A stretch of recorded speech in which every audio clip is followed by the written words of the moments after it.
Assalamualaikum para sahabat, kembali lagi bersama saya Dani bin Junaid.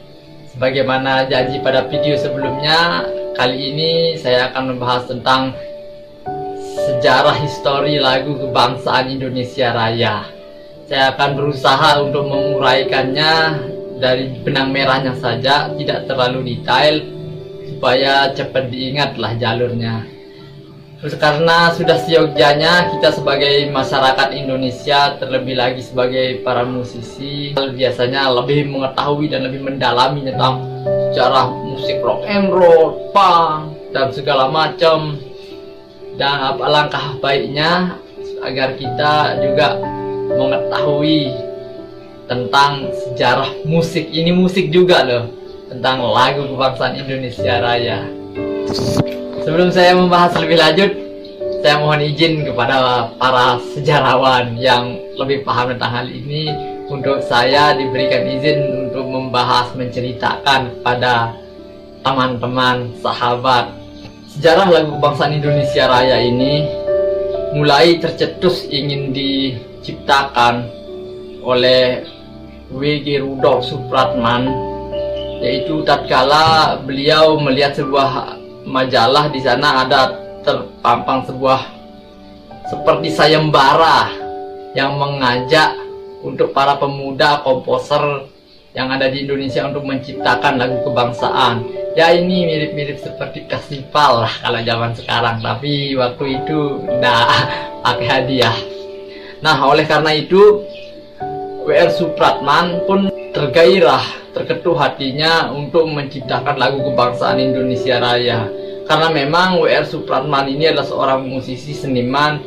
Jauh sebelum membuat lagu Indonesia Raya ini, beliau sudah membuat beberapa lagu.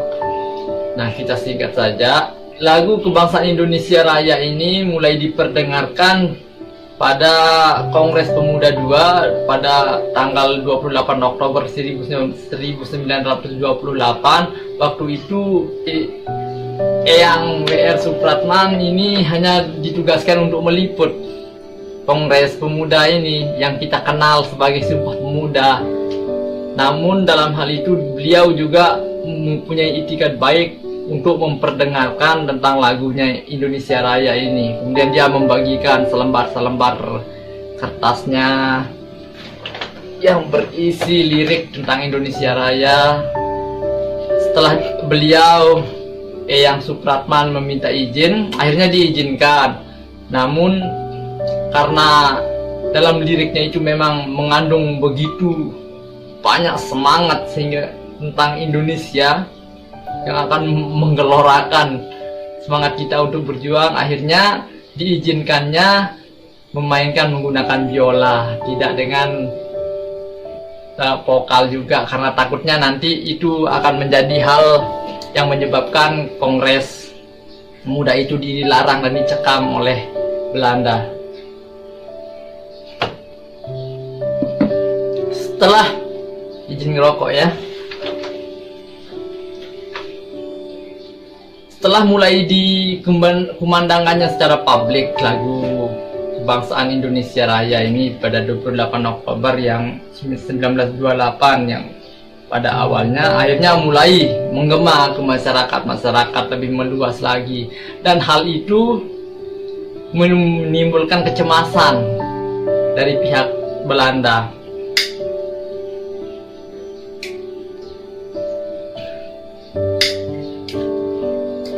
Yang menyebabkan W.R. Supratman pun dipanggil oleh pihak Belanda untuk diinterogasi. Kemungkinan sangat erat akan ditangkap juga beliau.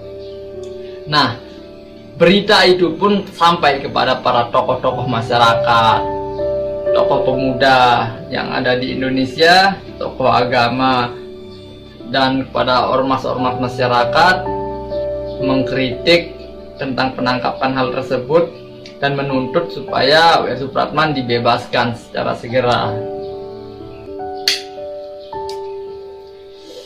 Alhasil, alhamdulillah, berkat kritikan atau demonstrasi dari beberapa lapisan masyarakat itu, W.R. Supratman pun bisa dikeluarkan karena ada tekanan dari masyarakat, sehingga pemerintah Belanda membebaskan beliau Eyang Supratman. Saya sebut Eyang karena supaya lebih mudah diingat dan untuk pengucapan juga. Tapi ketika dibebaskannya W.R. Supratman, di sana ada sebuah syarat bahwa lagu kebangsaan Indonesia Raya ini tidak boleh dikumandangkan secara umum, tapi boleh di tempat-tempat tertentu. Dan lagu tentang Indonesia Raya, kalimat merdeka, merdeka, nah itu disuruh diubah oleh Belanda dengan kata mulia, mulia, jadinya Indonesia Raya mulia, mulia. Kenapa? Karena menurut pihak Belanda, kata merdeka itu menimbulkan suatu energi, motivasi buat masyarakat pada masa itu untuk melakukan perlawanan untuk memerdekakan Indonesia yang lebih intens dan ekstra lagi. Hal itulah yang membuat pihak Belanda memblacklist kata itu.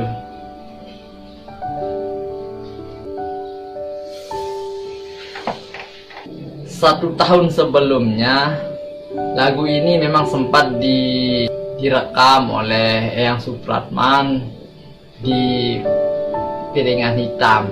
Ya, seperti dulu kan masih piringan hitam, itu direkam dengan dua versi. Yang pertama ada versi keroncongnya seperti instrumen lagu tanpa ada lirik vokal, dan yang kedua ada Eyang Supratman memainkan biola dan juga nyanyi.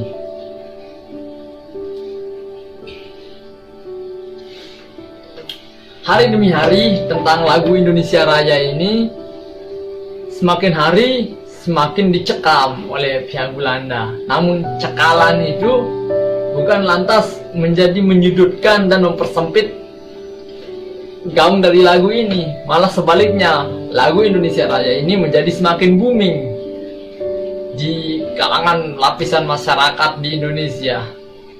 Dan perjuangan daripada W.R. Supratman sampailah pada hembusan terakhir 17 Agustus 1938. Dan hal ini menjadi berita duka buat masyarakat Indonesia, khususnya para musisi, seniman pada masa itu.